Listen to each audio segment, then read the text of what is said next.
வணக்கம் நண்பர்களே, இன்னும் ஒரு இனிய காலை பொழுதில் தீதும் நன்றும் நிகழ்ச்சியில் உங்களை சந்திப்பதில் மிக்க மகிழ்ச்சி அடைகிறேன். இன்றைய தினம் உலக அளவில் ஒரு முக்கியமான தினமாக கொண்டாடப்படுகிறது.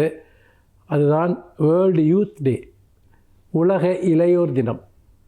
இளைஞர்களுக்கென்று கொண்டாடப்படுகிற இந்த தினம் என்பது இளைய சமூகத்தினுடைய சவால்கள், பிரச்சினைகள், அவர்கள் எதிர்கொள்ளக்கூடிய கேள்விகள், அவர்கள் வளர்ச்சிக்கான ஒரு இலக்குகள், இவற்றின் அடிப்படையில் கொண்டாடப்படுகின்றன.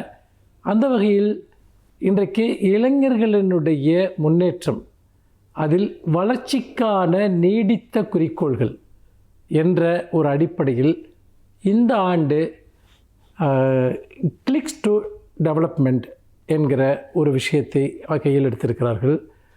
அதாவது எப்படி ஒரு டிஜிட்டலைசேஷன், இந்த ஒரு மின்னணு யுகத்தில் இளைஞர்களுடைய முன்னேற்றம் எப்படி இந்த மின்னணு சாதனங்களின் வழியாக அல்லது மின்னணு ஊடகங்களின் வழியாக தீர்மானிக்கப்படுகிறது, இதை எப்படி இளைஞர்களினுடைய வளர்ச்சியோடு இணைப்பது என்பதுதான் இந்த பொருளினுடைய ஒரு முக்கியமான குறிக்கோளாக இருக்கிறது. அதாவது கிளிக்ஸ் டு ப்ரோக்ரஸ் என்பதனுடைய அர்த்தம் என்பது டிஜிட்டலைசேஷனும் இளைஞர்களும், மின்னணுமயமாக்கமும் இளைய சமுதாயமும் என்பதுதான் இதனுடைய அடிப்படை இலக்கு. அப்படி பார்க்கிற போது இந்த மின்னணு சார்ந்த வளர்ச்சி என்பது இன்றைக்கு நாம் பார்க்கிறோம். ஒரு செயற்கை நுண்ணறிவுத்துறை என்பது பிரம்மாண்டமாக நம் முன்னால் ஆர்டிஃபிஷியல் இன்டெலிஜென்ஸ் வளர்ந்து கொண்டிருக்கிறது. சமூக வலைத்தளங்கள் மிகப்பெரிய அளவிற்கு இளைஞர்கள் பங்கேற்கக்கூடிய ஒரு பெரும் வீச்சை உருவாக்கக்கூடியதாக இருப்பதை நாம் பார்க்கிறோம். அதே போல் இன்னொரு புறம் நீங்கள் பார்த்தீர்கள் என்று சொன்னால், இணையத்தை பயன்படுத்துகிறவர்கள் அதில் 1/3 கண்டிப்பாக இணையத்தை பயன்படுத்துகிறார்கள் என்கிற ஒரு தகவல்கள் வருகின்றன. பொதுவாக இந்த டிஜிட்டல் அட்மாஸ்பியர் என்று சொல்லக்கூடிய ஒரு பொதுவாக இயல்பாக இந்த மின்னணு சாதனங்களை பயன்படுத்தக்கூடியவர்கள் வெகு சுலபமாக சிறு வயதிலிருந்தே இதற்குள் சென்று விடுகிறார்கள். வேறு பலருக்கு சமூக பொருளாதார சூழல்கள் அவர்களுக்கு இந்த இணையத்தை பயன்படுத்துவதில், மின்னணு சாதனங்களை பயன்படுத்துவதில் ஒரு தடையாக இருக்கின்றன. டெலிகம்யூனிகேஷன் என்பது அவர்களுக்கு சற்று எட்டாக்கணியாக இருக்கிறது. ஆனால் இன்றைக்கு வளர்ந்து வரக்கூடிய உலகில் வெகு வேகமாக எல்லா மட்டங்களிலும் இந்த டிஜிட்டலைசேஷன் நடந்து கொண்டிருப்பதை அவதானித்துத்தான் இன்றைக்கு இந்த தினத்தை வளர்ச்சிக்கும் இந்த டிஜிட்டலைசேஷனுக்குமான தொடர்பை கண்டறிகிறார்கள். இதன் மூலமாக உருவாகக்கூடிய வேலை வாய்ப்புகள், இதன் மூலமாக உருவாகக்கூடிய தொழில் வாய்ப்புகள், இதன் மூலமாக இளைஞர்கள் தங்களை மேலும் மேலும் இந்த டிஜிட்டல் மயமான உலகத்திற்கு தகுதிப்படுத்தி கொள்ளுதல், இதையெல்லாம் முன்வைத்துத்தான் இந்த தினம் கொண்டாடப்படுகிறது. அந்த வகையில் பார்க்கிற போது இனிமேல் இந்த ஒரு மின்னணு மயமாக்கல் இல்லாமல், தகவல் தொழில்நுட்ப சாதனங்கள் இல்லாமல், இந்த டிஜிட்டலைசேஷன் இல்லாமல் எந்த ஒரு இளைஞனும் அடுத்த கட்டத்திற்கு முன்னேறி செல்வது கடினம் என்ற நிலை இன்றைக்கு உருவாக்கப்பட்டிருக்கிறது. இதற்குள்ளாக இளைஞர்கள் எப்படி தங்களை தகுதிப்படுத்திக் கொள்வது, தங்கள் வாய்ப்புகளை உருவாக்கி கொள்வது, இன்னும் சொல்லப்போனால் இது பரவலாகாத இடங்களில் எப்படி இவற்றை பரவலாக்கி ஒரு சமநிலையை பேணுவது, இதுதான் இன்றைக்கு இந்த உலகத்தின் முன்னால் இருக்கக்கூடிய சவால். இன்றைக்கு ஒரு மின்னணு சாதனங்கள் அல்லது தொலைத்தொடர்பின் மூலமாக சமூகத்தின் ஒரு பகுதியினர் சில அனுகூலங்களை அடைகிறார்கள் என்றால், அது கிடைக்கப்பெறாதவர்களுக்கும் அது போய் சேர வேண்டும், அதற்கான ஒரு சூழலை உருவாக்க வேண்டும் என்ற அடிப்படையில்தான் இன்றைக்கு இந்த தினம், அதாவது கிளிக்ஸ் டு ப்ரோக்ரஸ் என்கிற இந்த கான்செப்ட் இன்றைக்கு உருவாக்கப்பட்டு இந்த தினம் கொண்டாடப்படுகிறது. இந்த டிஜிட்டல் யுகத்தில் ஒவ்வொருவரும் அவரவருக்கான பங்கை கோரிப்பெற வேண்டும், இளைஞர்கள் கோரிப்பெற வேண்டும் என்பதுதான் இதனுடைய அடித்தளம். மீண்டும் இன்னும் ஒரு புதிய சிந்தனையோடு உங்களை சந்திக்கிறேன். நன்றி, வணக்கம்.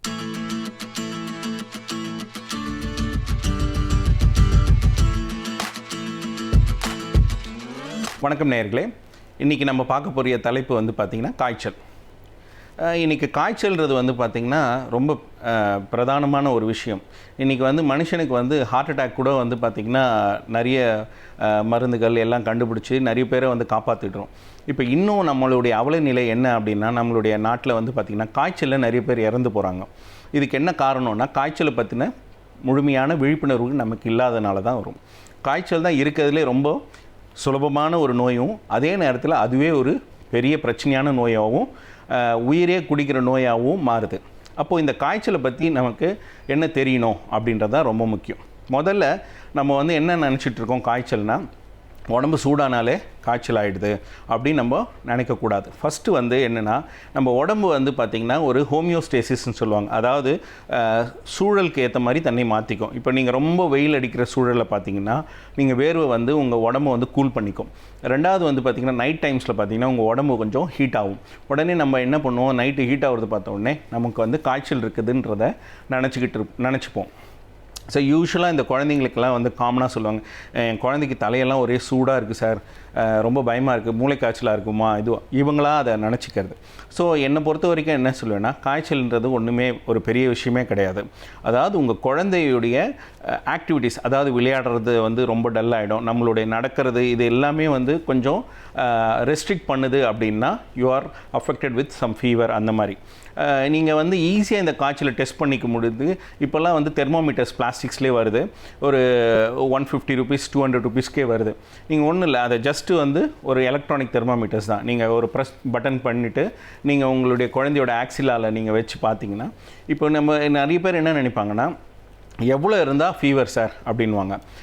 மினிமம் 100 இருந்தால் தான் நீங்கள் ஃபீவர். 99 98 இதெல்லாம் ஃபீவரே இல்லை. நிறைய என் பேஷண்ட்ஸ் எல்லோரும் வருவாங்க, சார் எனக்கு வந்து பார்த்திங்கன்னா 99 இருக்குது சார் அப்படின்னு. நிறைய பேர் என்ன பண்ணுவாங்க, அந்த 99 டிகிரிக்கு 99 ஃபாரன்ஹீட்டுக்கே வந்து மருந்து கொடுத்துருவாங்க. என்னை பொறுத்த வரைக்கும் வந்து பார்த்திங்கன்னா 100 ஃபாரன்ஹீட் வந்தால் தான் நம்ம வந்து காய்ச்சலுக்கு உண்டான ட்ரீட்மெண்ட் ஸ்டார்ட் பண்ணணும். யூஸ்வலாக நம்ம என்ன நினைப்போம் அப்படின்னா, காய்ச்சல் வந்தாலே ஒரு பயம் வந்துடுது. காய்ச்சல் வந்து நம்மளுடைய நண்பன் நான் சொல்லுவேன். எப்படி அப்படின்னா, உங்கள் உடம்புக்கு ஒரு பிரச்சனை வந்திருக்குன்றதை வெளிக்காட்டுறது தான் அந்த காய்ச்சல். இப்போ நம்ம நிறைய பேர் என்ன நினச்சிட்டு இருக்கோம் அப்படின்னா, காய்ச்சல் வந்தாலே ஒரு பதட்டம், ஒரு பயம், அதை நம்ம எப்படியாவது குறைச்சாகணும் அப்படின்வாங்க. இப்போ இந்த காய்ச்சலில் 2 விதமான காய்ச்சல் இருக்குது. அதாவது viral infection and bacterial infection. Viral இன்ஃபெக்ஷன்னா எப்படின்னா, அந்த காய்ச்சல் வந்து நீங்கள் என்ன மருந்து கொடுத்தாலும் பெருசாக மாறாது. அது வந்து அதோடைய ஓன் கோர்ஸ்லேயே சரியாகும். அதாவது வந்து நீங்கள் 1 வாரம் இல்லை 5 நாள் 1 வாரம் வரைக்கும் இருக்கும். உதாரணத்துக்கு பார்த்தீங்கன்னா, இந்த காய்ச்சலுக்கு வந்து நீங்கள் சப்போர்ட்டிவ் ட்ரீட்மெண்ட் மட்டும் கொடுத்தாலே போதும். அதாவது வந்து உங்கள் காய்ச்சல் குறையிறதுக்கு பேராசிட்டமால் போல மருந்துகள், நிறைய தண்ணி குடிக்கணும்.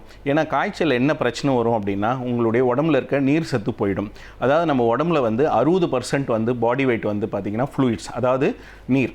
இதுக்குள்ள வந்து உங்கள் செல்லுக்குள்ளாரையும் வெளியாரையும் இருக்கும். இந்த ஹை டெம்பரேச்சர் ஆகும்போது இந்த செல்லில் இருக்க நீர் வந்து எவாப்ரேட் ஆகிடும். ஸோ அப்போ என்ன ஆகும்னா, உங்கள் செல்லெல்லாம் சுருங்கி போய் உங்களுக்கு ரொம்ப டயர்டாக இருக்கும். நிறைய பேஷண்ட் சொல்லுவாங்க, சார் என் குழந்தைக்கு ஒரே தலைவலியாக இருக்குது, எனக்கும் தலைவலியாக இருக்குது காய்ச்சல் வரும்போது. அது காரணம் வந்து பார்த்திங்கன்னா ஒரே விஷயந்தான், நம்ம உடம்புல இருக்க நீர் சத்து குறையிறதுனால. ஸோ அப்போ நம்ம என்ன பண்ணணும், காய்ச்சலில் வந்து நிறைய தண்ணி குடிக்கணும். அதை தான் நம்ம சப்போர்ட்டிவ் கேர்னு சொல்லுவோம். நிறைய தண்ணி குடிக்கணும். சில பேர் என்ன பண்ணுவாங்க, குளுக்கோஸ் குடிப்பாங்க. குளுக்கோஸ் வந்து என்ன பிரச்சனை அப்படின்னா, ஆல்ரெடி நம்ம செல்லில் நீர் வந்து ரொம்ப கம்மியாக இருக்குது. இப்போ இந்த குளுக்கோஸ் ரத்தத்தில் கொடுக்கும்போது என்ன ஆகும் அப்படின்னா, அது என்ன பண்ணும், மேற்கொண்டு அந்த செல்லிருந்து தண்ணியை உறிஞ்சிரும்.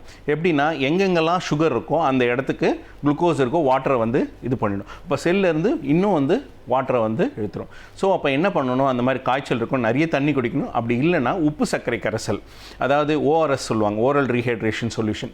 அந்த மாதிரி சொல்யூஷன் கொடுக்கும்போது அது என்ன பண்ணணும்னா, ரத்தத்திலேருந்து செல்லுக்கு தண்ணீரை செலுத்தும். அது மாதிரி வந்து நம்ம காய்ச்சலுக்கு வந்து நிறைய தண்ணீர் பருகும் போது அந்த காய்ச்சல் வந்து பெரிய பிரச்சனையாக நமக்கு வராது. இல்லைனா அந்த காய்ச்சலில் வந்து ரொம்ப டயர்டாகும். இதனால தான் வந்து காய்ச்சல் வரவங்களுக்கு ட்ரிப்ஸ் போடுவாங்க. ஃப்ளூயிட்ஸ் போட்டால் தான் கொஞ்சம் ஃப்ரெஷ்ஷாக இருப்பாங்க. நிறைய தண்ணி குடிக்கணும். ரெண்டாவது, இந்த வந்து பார்த்திங்கன்னா, இந்த வைரல் ஃபீவருக்கு சப்போர்ட்டிவ் கேரில் நான் சொன்ன மாதிரி இந்த மாதிரி வந்து ஃபீவர் கண்ட்ரோல் பண்ணுறதுக்கு பேராசிட்டமால் அந்த மாதிரி கொடுக்கலாம்.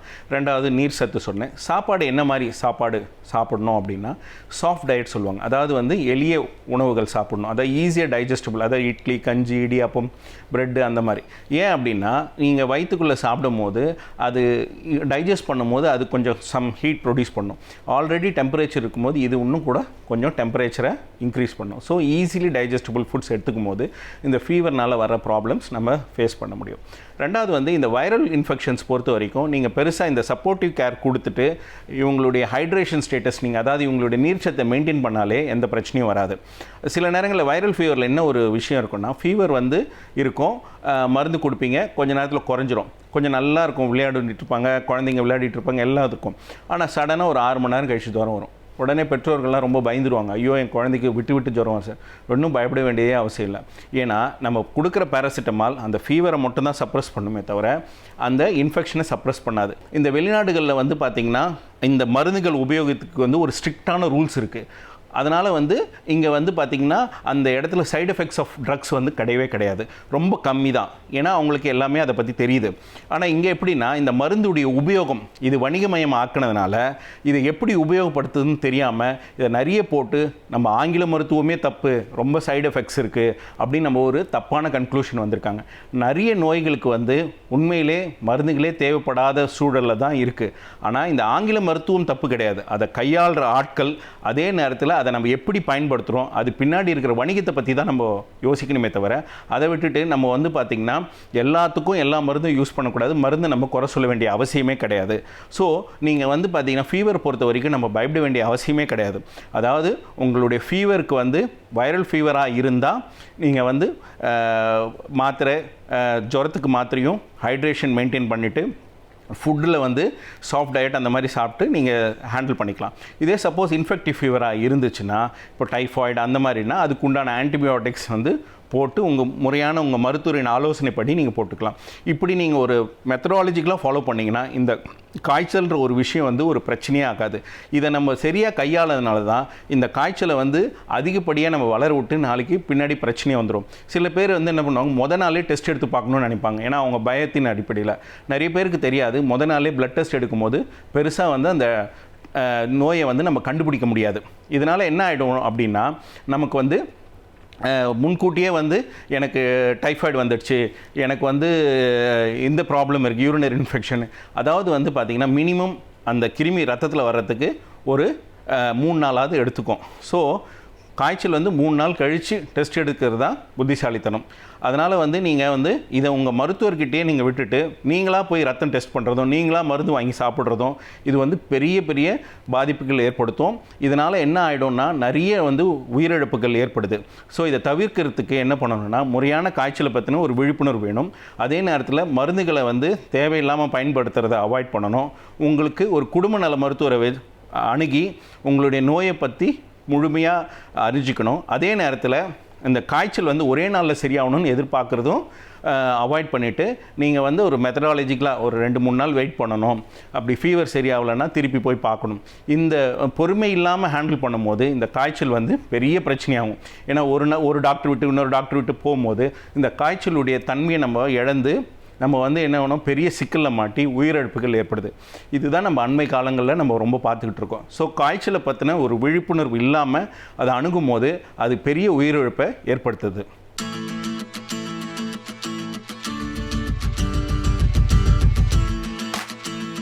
அனைவருக்கும் என் அன்பு வணக்கம். அண்ணல் அம்பேத்கர் மார்க்சியம் பற்றிய சில மாற்று கருத்துக்களை கொண்டிருந்தார் என்பதை மறுக்க முடியாது. புத்தரா மார்க்ஸா என்று கேட்டால் அம்பேத்கர் புத்தரைத்தான் தேர்ந்தெடுப்பார். ஆனாலும் அவர் தொழிலாளர்களுக்கு எதிரி என்பது போல சில தோற்றம் செயற்கையாக உருவாக்கப்படுகிறது. அது உண்மை அல்ல. அவர் முழுக்க தொழிலாளர்களுக்காக வாதாடிய அவருடைய உரைகளை நாம் அவர் நாடாளுமன்றத்தில் பேசிய செய்திகளை எல்லாம் அவருடைய தொகுதி 3வது தொகுதியில் நம்மால் பார்க்க முடியும். 3வது தொகுதியில் பல பொருள்கள் இருக்கின்றன. அவற்றிலும் தொழில் தகராறு மசோதா என்பது குறித்து அவர் பேசியதும் அவர் குறுக்கிட்டதும் அவர் விளக்கம் சொன்னதுமாக 50 பக்கங்களுக்கு மேலே அவை இடம்பெற்றிருக்கின்றன. அந்த 50 பக்கங்களை படிக்கிற போது எந்த அளவிற்கு தொழிலாளர்களின் மீது அம்பேத்கர் அவர்கள் அன்பு கொண்டிருந்தார், அவர்களின் உரிமைக்காக எந்த அளவிற்கு அவர் குரல் கொடுத்தார் என்பதை நாம் பார்க்கலாம்.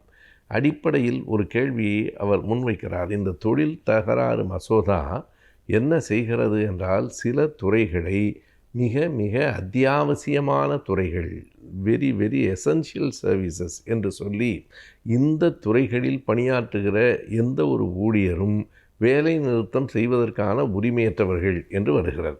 அப்போது அண்ணல் கேட்கிறார், இந்த தொழில்துறைகள் மிக தேவையானவை என்று சொன்னால் தொழிலாளர்களினுடைய வாழ்க்கை தேவைகளும் மிக தேவையானவைகள் தானே. அது மட்டுமல்லாமல் எசென்ஷியல் சர்வீஸ் என்கிற தலைப்பிட வருகிற அந்த துறையில் பணியாற்றுகிறவர்கள் வேலை நிறுத்தம் செய்யக்கூடாது என்கிறீர்கள். சரி, ஆனால் அப்படிப்பட்ட துறைகளை ஒவ்வொரு ஆண்டும் அரசாங்கம் கூட்டிக் கொண்டே போகுமானால் அது என்ன நியாயம் என்று கேட்கிறார். அம்பேத்கர் அரசாங்கத்தின் ஒரு பகுதியாக இருந்தாலும் கூட தொழிலாளர்களுக்காக மிக வெளிப்படையாக இந்த கேள்விகளை முன்வைக்கிறார்.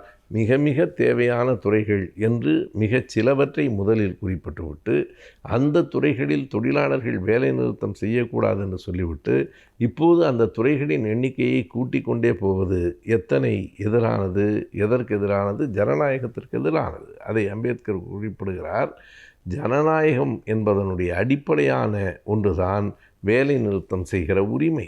வேலை நிறுத்தம் செய்கிற உரிமையே இந்த துறையில் இருக்கிற தொழிலாளர்களுக்கு இல்லை என்று சொன்னால் அது ஜனநாயக மறுப்பு இல்லையா என்று நாடாளுமன்றத்தில் கேட்கிறார். எனவே ஜனநாயக மறுப்புக்கு இந்த மசோதா எப்படி துணை போகலாம்? அது மட்டுமல்லாமல் தொழிலாளர்கள் ஒரு போராட்டம் நடத்துகிறார்கள் என்றால் அது அவர்களுக்கு மகிழ்ச்சியான ஒரு பொழுதோ ஒரு நிகழ்வோ அல்ல. அவர்கள் தங்கள் பட்டினியோடு போராடி கொண்டு தங்களின் பொருளாதார நிலை சமூக நிலைகளோடு போராடி கொண்டு தான் போராட்டத்துக்கு வருகிறார்கள். ஆனால் நிர்வாகங்கள் என்ன செய்கின்றன? அவை நீதிமன்றத்துக்கு போகின்றன, தொடர்ந்து வாய்தா வாங்குகின்றன. அவைகளால் தாக்கு பிடிக்க முடியும். ஆனால் இந்த தொழிலாளர்களுக்கு ஒரு வறுமையும் விரக்தியும் வருவதற்குத்தானே இந்த வாய்தா வாங்குகிற முறைகள் உதவும். ஆகவே தொழிலாளர்களை நசுக்குவதற்கு இந்த சட்டம் உதவுகிறது. தொழிலை வளர்ப்பதற்கான சட்டம் என்று சொல்லப்பட்டாலும் இது தொழிலாளர்களை நசுக்குவதற்கான சட்டமாக இருக்கிறது என்று இந்த அளவுக்கு அதனுடைய ஒவ்வொரு பிரிவையும் எடுத்துக்கொண்டு தொழிலாளர் தகராறு மசோதா என்று வருகிற போது அப்போது தொழிலாளர்களின் பக்கம் நின்றவர்தான் அண்ணல் அம்பேத்கர் அவர்கள். முதலாளிகளின் பக்கமோ அரசின் பக்கமோ அல்லாமல் முழுக்க முழுக்க தொழிலாளர்களின் பக்கம் நின்று அவர்களினுடைய துயரங்களை எடுத்து சொல்லி இந்த சட்டத்தில் இருக்கிற பிழைகளையெல்லாம் எடுத்து காட்டியவர் அண்ணல் அம்பேத்கர் அவர்கள். அவருக்கு நான் முதலில் சொன்னது போல மார்க்சியம் என்கிற தத்துவத்தில் அடிப்படையில் சில வேறுபாடுகள் இருந்தாலும் கூட அதை வைத்து கொண்டு தொழிலாளர்களை நசுக்கக்கூடாது என்று கருதியவர். ஒரு முறை அவர் சொல்லுகிறார், கொல்கத்தாவிலே கம்யூனிஸ்ட் கட்சியின் தலைமையிலே ஒரு தொழிற்சங்கம் இயங்கிற்று. அதை நசுக்கிவிட்ட பிறகு அவர்கள் வேறு பெயரில் இயங்கினால் அதை அரசு ஏற்றுக்கொள்கிறதே எப்படி? அப்படியானால் எந்த சங்கத்தின் கீழ் எந்த கட்சியின் கீழ் வருகிறது என்பதுதான் அரசாங்கத்திற்குரிய ஒரு உணர்வா என்பதையும் அவர் முன்வைக்கிறார்.